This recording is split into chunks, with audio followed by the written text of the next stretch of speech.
Hello guys, আসসালামু আলাইকুম। শর্মিলার সাথে যে তার জীবনের সাথে যে ঘটনাগুলো ঘটিয়েছে আলম হাসান, সেই ঘটনাগুলো যদি আপনারা শোনেন তো শর্মিলার মুখ থেকেই শুনুন ঘটনাগুলো, যে আলম হাসান কিভাবে শর্মিলাকে 8 মাস কি করেছে না করেছে সব কিছু সে বলেছে, কেন আলম হাসান তাকে ডিভোর্স দিয়েছে এবং কোন পলিটিক্স করে তাকে তার জীবন থেকে সরাইয়েছে, সব কিছু জানতে পারবেন এই ভিডিওটা। রিলসে টাকা দিত, তার নেশাই ছিল টাকা।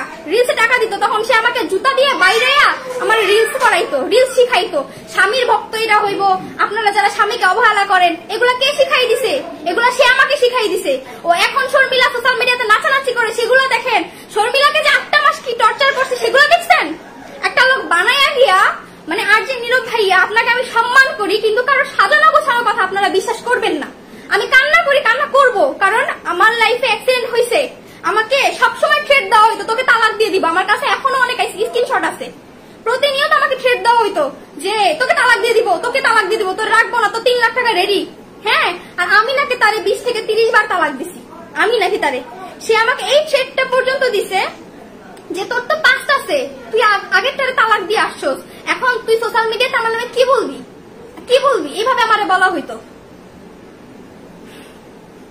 আমি চুপ করে আসি। আমাকে অনেক জায়গা থেকে বলা হইতাছে আসো সাক্ষাৎকার দাও, বা আসো জীবনের কি হয়েছে এটা বলো, কিন্তু আমি না এখন প্রস্তুত না জীবনের গল্প বলার জন্য। এখন আমি নিজেকে প্রস্তুত করতে পারি নাই। প্রস্তুত করি আগে। আপনার মতো সাজায় গুছায় কথা তো আমি বলতে পারবো না। আপনি তো ভাজা মাছ উল্টাই খাইতে জানেন না। আপনি কি কি করছেন পাস্টে সেটা দেখেন। আপনাকে বিয়ে করে আমার পরিচিতি পাওয়া লাগবে, আপনি এমন আহামরি কিছু হয়ে গেছেন? আমি বলবো আপনি আমাকে বিয়ে করছেন আমার সরলতা দেখে। আমি সাধারণ ছিলাম, আমি তো ওরকম ছিলাম না, সাধারণ ছিলাম, তার জন্য আপনি আমাকে বিয়ে করছেন। ইউজ করছেন আপনি আমাকে ইউজ করে লাখ লাখ টাকা কামাই করছেন। কইরা আমার ছুঁয়া ফেলাই দিচ্ছেন। এমন একটা সময় ছুঁয়া ফেলাইছেন যেই সময় আমার বাচ্চাটা নষ্ট হয়েছে, আমি অসুস্থ ছিলাম, রানিং 1.5 মাস হয়েছে আমার বাচ্চা নষ্ট হয়েছে, এই সময় আপনি আমাকে ডিভোর্স দিচ্ছেন। সেই জায়গাতে এসে আপনি সিম্পেথির জন্য ওই যে আরজে নীরব ভাইয়ের কাছে গিয়ে সাজায় গুছায় কত সুন্দর করে বলে দিলেন আপনার 70 লক্ষ টাকার ডকুমেন্ট চুরি করে নিয়ে চলে আসছি। লজ্জা থাকা দরকার, আপনার লজ্জা থাকা দরকার। আপনার ছেলেকে আমি দেখতে পারিনি, এত মিথ্যা কথা কিভাবে বলেন আপনি? হ্যাঁ, আমার সাথে ঘটে যাওয়া প্রত্যেকটা ঘটনা আমি প্রুফ করে দেখাবো, কিন্তু এখন না, আমার সময় আছে। আমি শর্মিলা বেঁচে আছি, এখনো বেঁচে আছি, মরে যাই নাই। 25 রমজানের দিন আপনি আমার ভালো স্বামী হইলে আপনার সাথে আমার ডিভোর্স হয় না। আপনি কিভাবে আবার সেই বোন নামে ইমো ফিলিংস এর কথা উঠান? আপনার সাথে আমার ডিভোর্স হয় নাই, কিভাবে বলেন এই বোন নামে যে এই বউ ইমো ফিলিংসিং করে? কোন হাজবেন্ড যদি তার বউকে না ছাড়তে চায়, সেই বউর নামে এত কথা কিভাবে বলে?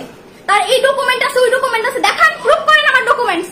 কি ডকুমেন্ট আছে আপনার কাছে, প্রুফ করেন। আমি বিয়ের 17 দিনের মাথায় কেন বিষ খাইছি? আপনি উত্তরের একটা মেয়ের সাথে রিলেশনে ছিলেন, তার জন্য আমি বিষ খাইছি। প্রমাণ করেন। শর্মিলা তার আগের হাজবেন্ডের জন্য বিষ খাইছে, তার প্রমাণ আপনাকে করতে হবে।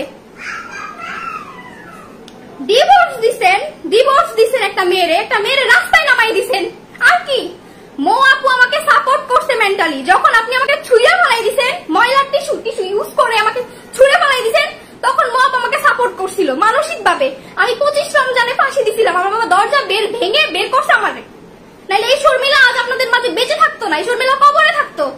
তখন সেই যে বলছেন ইমো ফিলিংসিং করতো, তখন আপনারা জনগণ পাবলিকরা কইতেন কি যে এই মেয়ে তো খারাপ ছিল, সেই দোষ ঢাকার জন্য আত্মহত্যা করে মারা গেছে। তখন এই